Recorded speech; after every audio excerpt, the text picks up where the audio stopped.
नमस्कार, मी कीर्ती गायकवाड. स्वागत आहे आपलं आय न्यूज 28 मध्ये. चला तर मग जाणून घेऊयात महाराष्ट्रातल्या ताज्या घडामोडी. मार्क्सवादी कम्युनिस्ट पक्षाचे आमदार यांच्या उपविभागीय पोलीस अधिकारी कार्यालय डहाणू येथे विविध मागण्यांसाठी भव्य मोर्चा.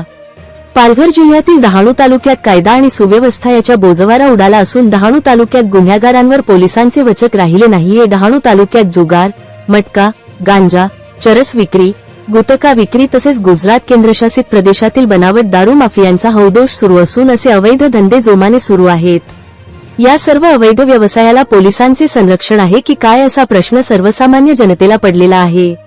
तसेच अशोक धोडी हत्या प्रकरणातील मुख्य सूत्रधार 4 आरोपी 2 महिने उलटत आले तरी पोलिसांच्या हाती लागलेली नाहीये. यामुळे पोलिसांच्या तपास प्रक्रियेवरच प्रश्नचिन्ह उपस्थित केले जाऊ लागले असून डहाणूतील एका दुसऱ्या प्रकरणातही पोस्को व गंभीर गुन्हा दाखल असलेला आरोपी पोलिसांना 1 वर्षापासून हाती लागलेला नाहीये.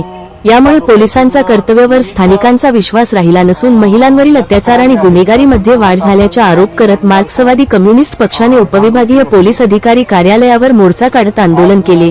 या दरम्यान उपविभागीय पोलीस अधिकाऱ्यांना विविध मागण्यांचे निवेदन देत गुन्हेगार प्रवृत्तीला आळा घालण्यासाठी व फरार आरोपींना तातडीने अटक करण्याची मागणी करण्यात आली.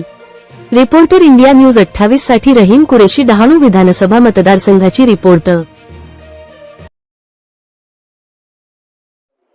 आज मार्क्सवादी कम्युनिस्ट पक्षाच्या नेतृत्वाखाली डहाणू उपविभागीय पोलीस खात्यावर हा मोर्चा काढण्यात आलेला आहे. कारण गेल्या 2-4 महिन्यापासून अतिशय खूप गंभीर अशा घटना या डहाणू तलासरी या भागामध्ये घडलेल्या आहेत. संपूर्ण महाराष्ट्राने पाहिलेलं आहे की अशोक धोडी हे झरी गावचे रहिवासी सख्या भावाने त्यांच्या अशा पद्धतीने निर्गुण हत्या केलेली आहे. हे संपूर्ण महाराष्ट्राने पाहिलेली आहे. आणि खरं म्हणजे तो आरोपी पोलिसांच्या ताब्यामध्ये असताना तिथून तो फरार झालेला आहे. ही सुद्धा तेवढीच गंभीर गोष्ट आहे.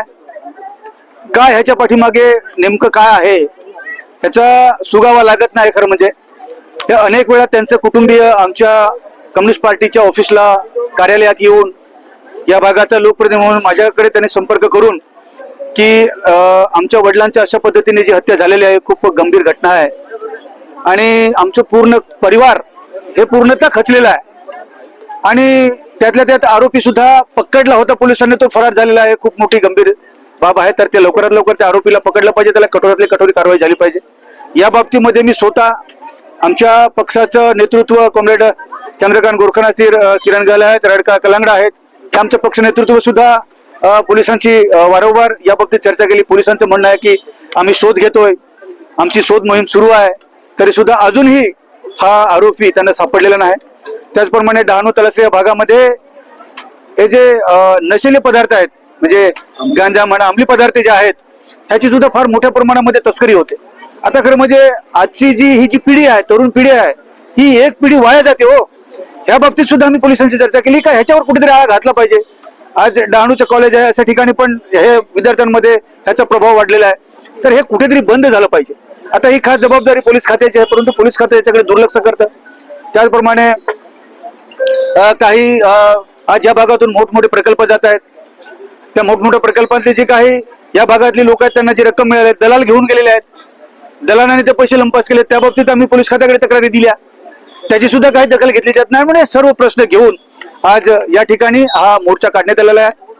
आज या ठिकाणी स्वतः डहाणूचे DYSP लाड साहेब, डहाणूचे PI गुटुगडे साहेब हे सर्व इथे उपस्थित राहिले. त्यांना आम्ही निवेदन दिलेलं आहे आणि त्यांना आम्ही एक अल्टिमेट दिलेलं आहे की येणाऱ्या आम्हाला एक आश्वासन तुम्ही असं दिलं पाहिजे की येणाऱ्या किती दिवसामध्ये या आरोपींच्या तुम्ही मुसक्या वळाल आणि हे सर्व बेकायदेशीर धंदे जे चाललेले आहेत या संपूर्ण डहाणू तलासरी या भागामध्ये हे कधी थांबतील ह्याच्या बाबतीत तुम्ही एक आम्हाला निश्चित तारीख दिली पाहिजे.